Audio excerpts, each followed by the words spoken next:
ഞാൻ തുറന്ന് അകത്ത് കയറി ഉടനെ തന്നെ ഇയാളും അകത്ത് കയറി ഡോർ ലോക്ക് ചെയ്തു. അപ്പോൾ ഈ അകത്ത് കയറി ഡോർ ലോക്ക് ചെയ്ത ഉടനെ തന്നെ ഇയാൾ എന്ത് ചെയ്ത്, ഇയാൾ എന്നെ ഇത് കയറി പിടിക്കുകയാണ് ഉണ്ടായത്. ദിനിലിന് എനിക്ക് മുന്നേ കുറച്ചാളായിട്ട് അറിയാം. അപ്പോൾ അസോസിയേറ്റ് ഡയറക്ടറാണ്, ചീഫ് അസോസിയേറ്റ് ആണെന്നുള്ള കാര്യം അറിയാം. കാരണം ഗരുഡനിൽ വർക്ക് ചെയ്തുകൊണ്ടിരുന്നപ്പോൾ അറിയുന്ന കാര്യം. അപ്പോൾ കഴിഞ്ഞ ദിവസമൊക്കെ എനിക്ക് മെസ്സേജ് അയച്ചിരുന്നു.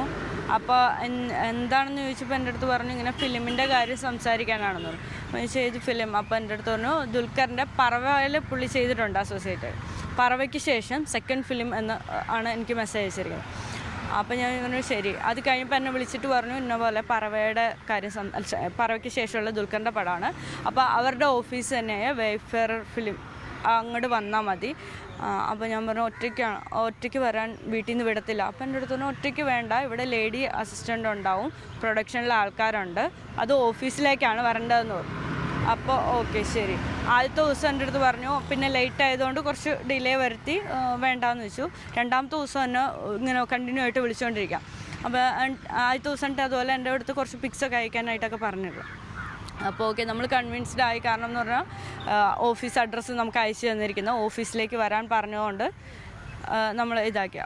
എന്നാലും ഞാൻ എൻ്റെ എന്താ പറയുക ഹസ്ബൻഡിനെയും കൊണ്ടാണ് പോയത്. ഹസ്ബൻഡിനെയും കൊണ്ട് ചെന്ന് കഴിഞ്ഞപ്പോൾ ഓഫീസ് അഡ്രസ്സ് തന്നുകൊണ്ട് അവിടെ ചെന്നു. അവിടെ ചെന്ന് കഴിഞ്ഞപ്പോൾ ഞാൻ ഹസ്ബൻഡിൻ്റെ അടുത്ത് പറഞ്ഞു പുറത്ത് വെയിറ്റ് ചെയ്യുക, ഓഫീസല്ലേ എന്നും പറഞ്ഞിട്ടാണ് ഇത് ചെയ്തത്. അങ്ങോട്ട് കയറി കഴിഞ്ഞപ്പോഴാണ് മനസ്സിലായത്. വേറൊരു ലിഫ്റ്റ് കയറി ചെന്ന് കഴിഞ്ഞപ്പോൾ ഒരു മെൽവെറ്റ് റെസിഡൻസി ഞാൻ എഴുതി വെച്ചിരിക്കുന്നു, അവിടെ ഒക്കെ ഉണ്ട്. അപ്പോൾ ഞാൻ ചോദിച്ചു ഇവിടെ എന്താ? അപ്പം എൻ്റെ അടുത്ത് പറഞ്ഞു ലേഡി അസിസ്റ്റൻറ്റ് വരാൻ വേണ്ടി വെയിറ്റ് ചെയ്യുന്നു, അവർ ഇച്ചിരി വന്നുകൊണ്ടിരിക്കുന്നുള്ളൂ, ഇയാൾ ഇവിടെ വെയിറ്റ് ചെയ്യാൻ പറഞ്ഞു. അപ്പോൾ എനിക്ക് റൂം തുറക്കാൻ പറ്റാത്തതുകൊണ്ട് ഞാൻ ഇയാളെ കണ്ട് തന്നെ റൂം തുറക്കാൻ പറഞ്ഞു. ഞാൻ തുറന്ന് അകത്ത് കയറി ഉടനെ ഇയാളും അകത്ത് കയറി ഡോർ ലോക്ക് ചെയ്തു. അപ്പോൾ ഞാൻ അപ്പം തന്നെ ഹസ്ബൻഡിന് മെസ്സേജ് അയച്ചു, എനിക്ക് പേടിയാവുന്നു, ഇന്ന പോലെ 304 നമ്പർ റൂമിലേക്കാണ് എന്നെ കൊണ്ടുവന്നിരിക്കുന്നത്. പുറത്ത് വെച്ച് ഞാൻ ഓൾറെഡി ഹസ്ബൻഡിന് മെസ്സേജ് അയച്ചുകൊണ്ടിരിക്കുകയാണ്, ഇന്ന പോലെ എനിക്ക് ഇത് എന്താ പറയുക റൂമിലേക്ക് പോകുന്നത് ഒന്ന് പെട്ടെന്ന് കയറി വരാൻ പറഞ്ഞിട്ട്. ഈ അകത്ത് കയറി ഡോർ ലോക്ക് ചെയ്ത ഉടനെ തന്നെ ഇയാൾ എന്ത് ചെയ്ത്, ഇയാൾ എന്നെ ഇത് കയറി പിടിക്കുകയാണ് ഉണ്ടായത്. അപ്പോൾ തന്നെ ഞാൻ തട്ടി മാറ്റി പുറത്തേക്ക് നിർമ്മിച്ചപ്പോൾ ഇയാൾ ഡോറിൻ്റെ അവിടെ വന്നിട്ട് എന്നെ ഭയങ്കരമായിട്ട് ഭീഷണിപ്പെടുത്തുകയാണ്, ബ്ലാക്ക് മെയിൽ ചെയ്യുകയാണ്. അതായത് നിനക്കിനി സിനിമയിൽ ഒരു രീതിയിലും നിനക്ക് സിനിമയിൽ വർക്ക് ചെയ്യാൻ പറ്റില്ല, ഇതിനെ സഹായിച്ചില്ലെങ്കിൽ എന്ന് പറഞ്ഞപ്പോൾ തന്നെ ഞാൻ എന്ത് ചെയ്തു, ഓടി വാഷ്റൂമിൽ കയറിയിട്ട് ഞാൻ ഹസ്ബൻഡിനെ വിളിച്ചു.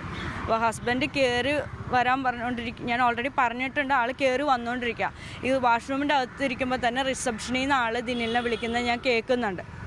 അതായത് ആരോ നിങ്ങളുടെ റൂമിലേക്ക് വരുന്നുണ്ട്. അപ്പോൾ ദിനിൽ പറയുന്നുണ്ട് കയറ്റി വിടണ്ട, ആരാണേലും കയറ്റി വിടണ്ട, ആരാണ് എന്താണെന്ന് ചോദിച്ചു. ഡോറ് തുറന്നു. ഈ ഡോറ് തുറന്ന സമയത്ത് ഹസ്ബൻഡ് അവിടെ എത്തിക്കഴിഞ്ഞു.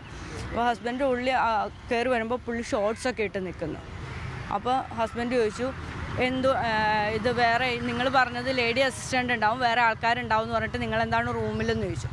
അപ്പോൾ പറഞ്ഞു താൻ ആരാണ്, അത് തന്നെ ബോധിപ്പിക്കേണ്ട കാര്യം എനിക്കില്ലല്ലോ എന്ന് പറഞ്ഞപ്പോൾ അവളുടെ ഹസ്ബൻഡാണ്, അവളോട് ചോദിച്ചു നോക്കാൻ പറഞ്ഞു.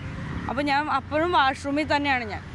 അപ്പോൾ ഇവർ ഒച്ചപ്പാട് കേട്ടുകൊണ്ടാണ് ഞാൻ പുറത്തേക്ക് ഇറങ്ങി വരുന്നത്.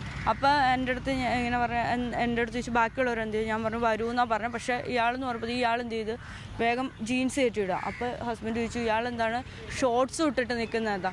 അത് ഞാൻ വാഷ്റൂമിൽ പോയത്, അത് തന്നെ ബോധിപ്പിക്കേണ്ട കാര്യമില്ല എന്നും പറഞ്ഞ് വേഗം ഇതും കയറ്റിയിട്ട് എന്താ പറയുക ആൾ നിങ്ങൾ തമ്മിലുള്ള വഴക്ക് നിങ്ങൾ തമ്മിൽ സംസാരിച്ച് തീർക്കുന്നും പറഞ്ഞ് ആൾ ഇറങ്ങി ഒരൊറ്റ പോക്കാണ് ഉണ്ടായത്. എനിക്കറിയില്ല, പക്ഷെ എൻ്റെ അടുത്ത് മെസ്സേജ് അയച്ചെൻ്റെ ക്ലിയർ ആയിട്ട് എൻ്റെ മെസ്സേജ് അയച്ചിട്ടുണ്ട്. അതായത് പറവയിൽ ഇയാൾ ദുൽഖറിൻ്റെ പടം ആണല്ലോ, ദുൽഖർ ഉണ്ടായിരുന്നല്ലോ. അപ്പോൾ പറവയ്ക്ക് ശേഷം സെക്കൻഡ് മൂവി ചെയ്യുന്നു, അതിൻ്റെ മീറ്റിങ്ങിനായിട്ട് ആണ് എന്ന് പറഞ്ഞിട്ടുണ്ട്. അതുപോലെ എനിക്ക് അഡ്രസ്സ് അയച്ചു തന്നതും വെയ്ഫെയർ ഫിലിംസിൻ്റെ അഡ്രസ്സാണ് അയച്ചു തന്നേക്കുന്നത്. അപ്പോൾ നമ്മൾ ഡീപ്പായിട്ട് അന്വേഷിക്കുന്നില്ല, കാരണം മുന്നേ പരിചയമുള്ള ഒരാൾ പിന്നെ ചീഫ് അസോസിയേറ്റ് ആണെന്ന് അറിയാം ആണ്. കാരണം ചീഫ് അസോസിയേറ്റ് ഗരുഡനകത്ത് പുള്ളി ചീഫ് അസോസിയേറ്റ് ആയിരുന്നു, പിന്നെ ഏതൊക്കെയോ പടം ചെയ്തിട്ടുണ്ട്. അപ്പോൾ അതുകൊണ്ട് ഗരുഡനകത്ത് ഞാൻ ചെറുതായിട്ട് ചെയ്തിട്ടുണ്ടായിരുന്നു. അപ്പോൾ ആ സമയത്ത് അറിയാവുന്നതുകൊണ്ട് ഞാൻ പിന്നെ ഇതാക്കി. തേവര സ്റ്റേഷനിൽ ഞാൻ അവരുടെ അടുത്ത് കംപ്ലയിൻറ്റ് കൊടുത്തു, ഇന്ന പോലെയാണ് സംഭവം ഉണ്ടായത്, ഇന്ന പോലെ ഓഫീസെന്ന് പറഞ്ഞിട്ടാണ് എന്നെ വിളിച്ചു വരുത്തിയത്, പക്ഷേ റൂമിലേക്ക് കൊണ്ടുപോയി.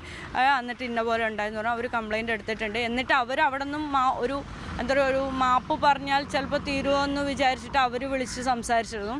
അതിനൊന്നും ദിനിൽ വില്ലിങ് ആയിട്ടില്ല. വേറൊരു മ്യൂച്വൽ ഫ്രണ്ട് വഴി സംസാരിക്കാനായിട്ട് ശ്രമിച്ചു. എൻ്റെ ഫ്രണ്ട്സ് ആണെങ്കിലും, കാരണം കേസുമായിട്ട് മുന്നോട്ട് പോയി കഴിഞ്ഞാൽ എന്ന് പറഞ്ഞാൽ ഈ പറഞ്ഞ പോലെ ഒത്തിരി വലിയ ഇതൊന്നും ഉണ്ടായിട്ട് ജസ്റ്റ് കയറി പിടിച്ചു എന്നുള്ളത് സത്യമാണ്. പക്ഷെ എന്നാലും ഒരു മാപ്പ് പറഞ്ഞു കഴിയുമ്പോൾ നമ്മൾ മാനസിക പരിഗണന അനുസരിച്ച് ചിലപ്പോൾ, കാരണം ആൾ മദ്യപിച്ചിട്ടുണ്ടായിരുന്നു എന്നാണ് എൻ്റെ ഒരു തോന്നൽ.